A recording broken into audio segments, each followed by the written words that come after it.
speaker, which is Mr. Anish Bansal, Managing Partner of Maven AB Inox LLP. Mr. Mr. Bansal, the floor is yours. Good evening, Your everyone. time. I'm just trying to share my screen. Yeah, please go ahead. Firstly, I would like to thank ISDA and Steel and Metallurgy for making me a part of this esteemed and experienced group of panelists. This is a wonderful opportunity. I would like to thank the panelists who have come before me for mentioning the MSME sector and telling what the MSME sector, how MSME sector is important. But I would like to stress one point on Sharmaji's just mentioned about 200 series. So why 200 series being invented in India, but being commercially exploited in China is because it was the lack of MSME sector of India that we were not able to exploit the commercial benefits of this steel fully. So we would like the support of the bigger players and the bigger organization to actually exploit the commercial benefits. So I'll just quickly move on with my presentation first.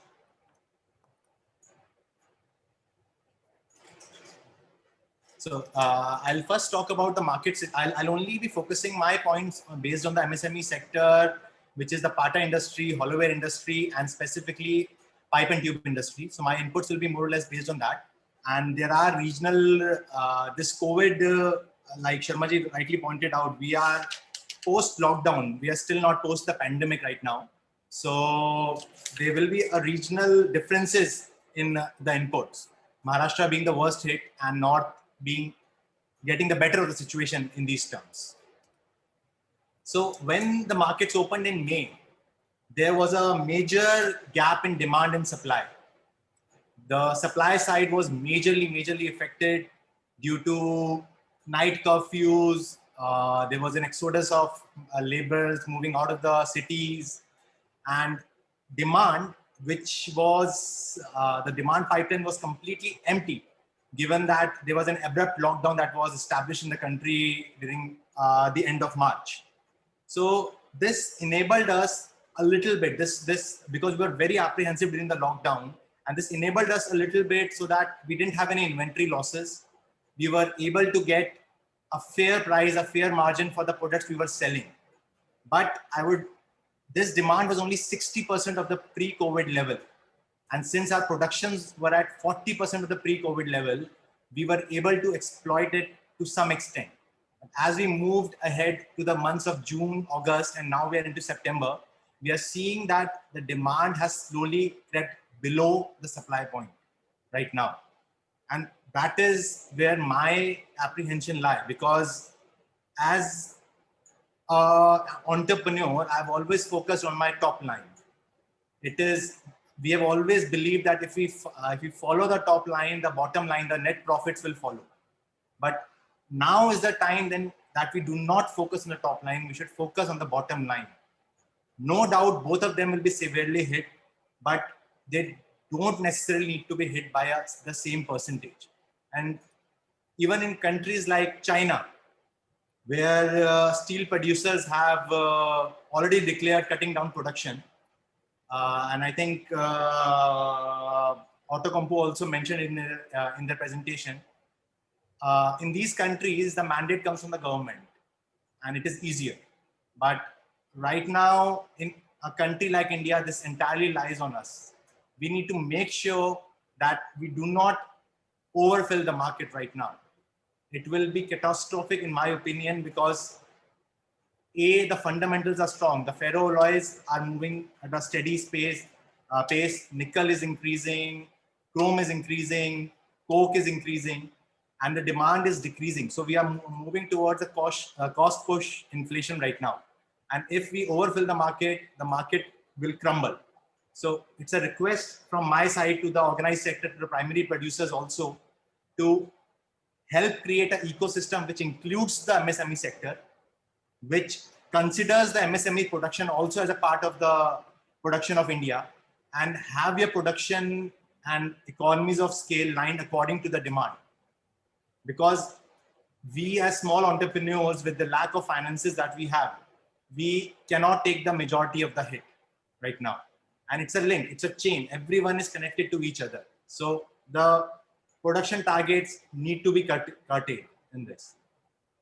Secondly, what Balaria ji also mentioned, the major money that flows into the system, the major demand that flows into the system is from the bottom of the pyramid. Now that bottom of the pyramid, the shops, the retailers, the wholesalers, the customers are actually not going to the market. There is literally zero footfall in a metal market since it is not an essential commodity. So stainless steel as a commodity, as a finished product is very late to the e-commerce industry. And we should make all the efforts to be a part of the e-commerce industry right now. We should deliver the solutions to the doorsteps, taking in mind our friends down the chain. We do not need to surpass them. We can partner with them. Our dealers, our wholesalers, we need to partner with them, share the benefits and deliver the solution, an entire package to the customer, which will in turn create a lot of demand right now. My next point is regarding efficiency. This is a major problem with our industry. Since we have been growing at a steady rate of 15%, I think for pipe and tube industry, I would say it's probably more than 15%. So we are lacking in identifying the bottlenecks and skill training our workforce. Our workforce is accustomed to a similar pattern of working. I'll take a small example. The major bottleneck for PNT is pipe and tube is polishing and packaging. And there is literally zero skill training done in that department. You will be surprised to know that China uses 50% of the workforce in these departments as compared to us, and their output is much more. The only reason is that our labor is not trained, and we cannot expect our laborers to get training themselves. They probably start working at a young age of 15 and they want to earn for their family. The onus lies on us, the manufacturers. For that, we can take support from companies like JSL who do a lot of skill training program and other primary manufacturers. And we can have these workshops in localized area, like a Delhi cluster can have a workshop, 7-day workshop. A Hisar cluster can have a 7-day workshop for training the workforce. That will increase our efficiency, increase our output, not only for the present, but for the future. And the benefit of this will be multifold. My last point, especially for hollowware and pipe and tube segment, is when we talk about government intervention, when I was invited to this panel, there was a specific point that what do we expect from the government? We should never expect freebies from the government for a simple reason that our government cannot afford to give us freebies. This is very clear. I think our government has done enough, but what we need to do is government sensitization. We need to tell since stainless steel is a small industry as a percentage of our GDP. So they will not take a step on their own. But if we sensitize them, and I'm telling you this from my personal experience, they are very, very proactive right now. They are very, very proactive right now. And if we tell them what is happening, how the companies in Vietnam, Malaysia, Thailand, and now for hollowware, Bangladesh and Nepal are sending all the finished products to India, they will listen. They will listen. We are MSME and they are supporting vocal for local right now. So but the initiative has to come from us together.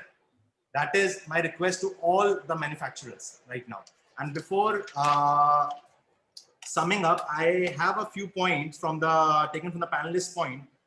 Dr. Jha from Midhani, especially, you have talked about how you're doing a lot of R&D. And there are a lot of products that are coming in. I request you to involve the MSME sector in this R&D. We can do a lot of work. Our USP is that we can do customization at small levels. Our furnaces can take a heat of 4 tons, 5 tons. And that customization is only possible at an MSME level. As a company, as JK Group, we are launching a new product. We'll be making CR up to 12 mm in thickness. So, which is literally not possible in a lot of countries. We talk about a lot of inefficiencies in Pata industry, but Pata industry has its own benefits in these regards.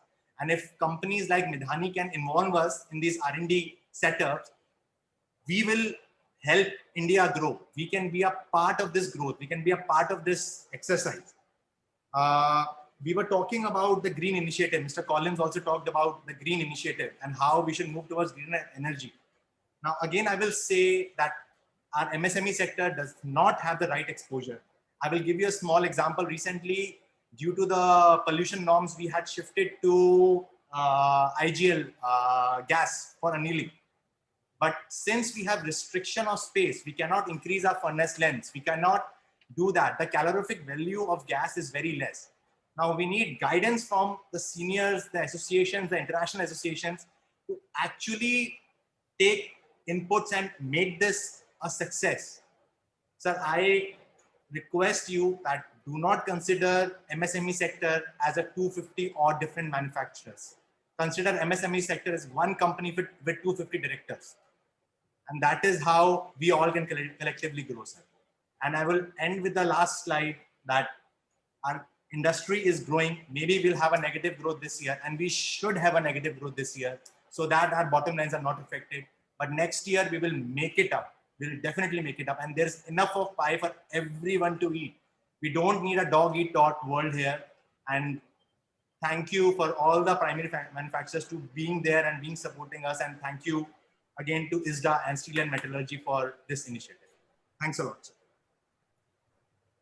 Thank you once again, Mr. Bansal, and saving my 4.5 minutes. And besides, you covered the segment which Mr. Vijay Sharma mentioned time and again. Without support to MSME sector, we cannot think of 5 trillion economy.